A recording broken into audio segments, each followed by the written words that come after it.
के रूप में विराजमान है, तो यहाँ चाहे देश का प्रमुख गणमान्य नागरिक, चाहे प्रधानमंत्री हो, चाहे राष्ट्रपति हो, चाहे उनको भी यहाँ सशस्त्र सलामी नहीं दी जाती है। केवल ओरछा नगरी में एकमात्र ऐसी जगह है जहां रात को भी राम जी को सशस्त्र सलामी दी जाती है। और ऐसा यहाँ के प्राचीन लोगों का कहना ये भी है कि अगर कोई यहाँ आकर के सलामी ले लेता है तो उसका पद जो है उसी समय समाप्त हो जाता है। ये छोटी सी बात सुनकर ही आप राम राजा सरकार के रुतबे से वाकिफ हो जाएंगे। प्रभु श्री राम का जन्म भले ही अयोध्या में हुआ हो, लेकिन उनकी असली सरकार तो बुंदेलखंड में चलती है। भगवान राम यहाँ पर धनुष बाण लेकर नहीं, बल्कि ढाल और तलवार थामकर एक राजा के तौर पर सुशोभित है, जो जीवित स्वरूप में अपनी प्रजा का पालन पोषण कर रहे हैं। जितना अद्भुत और अलौकिक श्री राम का ये धाम है, उससे कई ज्यादा खास उनके अयोध्या से यहाँ आने की कहानी है।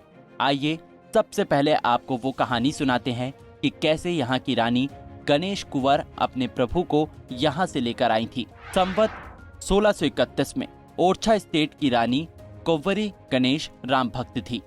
एक दिन रानी ने राजा मधुकर शाह से अयोध्या जाने की जिद की, जिस पर राजा ने कहा कि राम सच में हैं तो ओरछा लाकर दिखाओ। इसके बाद महारानी कुंवरी गणेश ने अयोध्या जाकर कठिन तप किया। 21 दिन बाद भी कोई परिणाम नहीं मिला तो वो सरयू नदी में कूद गई, जहां भगवान श्री राम बाल स्वरूप में उनकी गोद में बैठ गए। इसके बाद भगवान कुछ शर्तों के साथ ओरछा आने को तैयार हो गए। और ये कहानी शुरू होती है जब रानी यहाँ से राजा से शर्त के आधार पर जब अयोध्या पहुँचती हैं और एक हट करती हैं, एक मात्र हट जिसे मान सकते हैं कि हमारी गोद में भगवान आपको आकर के ओरछा चलना पड़ेगा, ओरछा धाम की बुंदेलखंड की धरा पर ओरछा धाम को अपनी राजधानी बनानी पड़ेगी।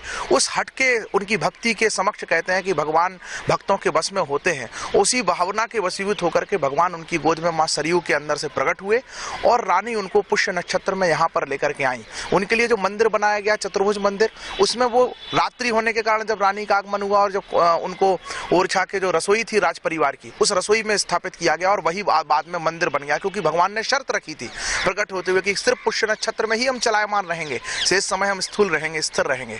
दूसरी शर्त रही थी हम राजा के रूप में स्थापित होंगे और राज परिवार का अपनी मर्यादा है, एक नगर में एक राज्य में 2 राजा नहीं हो सकते, इसलिए यहाँ से राज परिवार शिफ्ट हुआ, राजा यहाँ के राम राजा सरकार विराजमान हुए और तब से राम राजा सरकार को सशस्त्र सलामी इसलिए दी जाती है और यहाँ अन्य किसी राजा को या राजा जैसे कार्य में संलग्न व्यक्ति को, राज परिवार या राजनीतिक लोगों को सलाम इसलिए नहीं दी जाती है क्योंकि यहाँ पर राम राजा सरकार ही राजा के रूप में विद्यमान है, वही उनकी ही राजा के रूप में पूरा प्रोटोकॉल चलता है।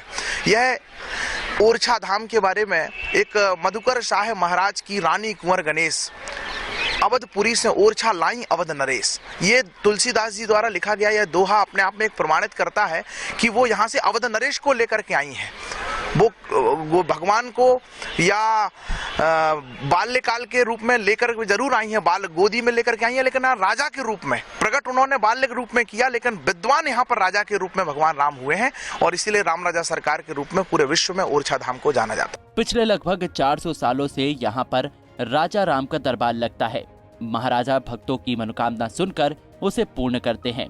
यही वजह है कि यहाँ पर सिर्फ देश ही नहीं बल्कि विदेशों से श्रद्धालु आकर अपना शीर्ष झुकाते हैं। डेली दर्शन के लिए आते हैं क्योंकि यहाँ भगवान राजा के रूप में विराजमान हैं और इनके दरबार में जो भी आता है उनकी विशेष मनोकामनाएं पूर्ण होती है। हमारी भी कई मनोकामना पूर्ण हो गई है, इसलिए हम रोजाना यहाँ पे राम राजा के यहाँ मत्था टेकने के लिए आते हैं। यहाँ मेला वगैरह कुछ पुख नक्षत्र पर यहाँ का विशेष महत्व है। यहाँ पे पुख नक्षत्र में जो भी दर्शनार्थी 5 पुख यहाँ कर ले तो उसको विशेष लाभ मिलता है और विशेष फल मिलता है, यहाँ का प्रमाणित है। तो यहाँ भगवान राजा के रूप में विराजमान है और राजा सबकी मनोकामनाएं पूर्ण करते हैं। ओरछा में राम राजा सरकार का ही शासन चलता है। 4 पहर आरती होती है, सशस्त्र सलामी दी जाती है। राज्य शासन द्वारा यहाँ पर सशस्त्र गार्ड तैनात की गई है। ओरछा की 4 दीवारी में कोई भी वीवीआईपी हो या प्रधानमंत्री, उन्हें सलामी नहीं दी जाती है क्योंकि यहाँ के राजा तो श्री राम ही हैं। पंजाब केसरी टीवी के लिए कृष्णकांत बिरथरे की खबर। हमसे जुड़े रहने के लिए हमारे YouTube चैनल को सब्सक्राइब करें और नई वीडियो की नोटिफिकेशन के लिए बेल आइकॉन को दबाएं। अगर आप ये वीडियो Facebook पर देख रहे हैं तो लाइक जरूर करें और ज्यादा से ज्यादा शेयर करें। धन्यवाद।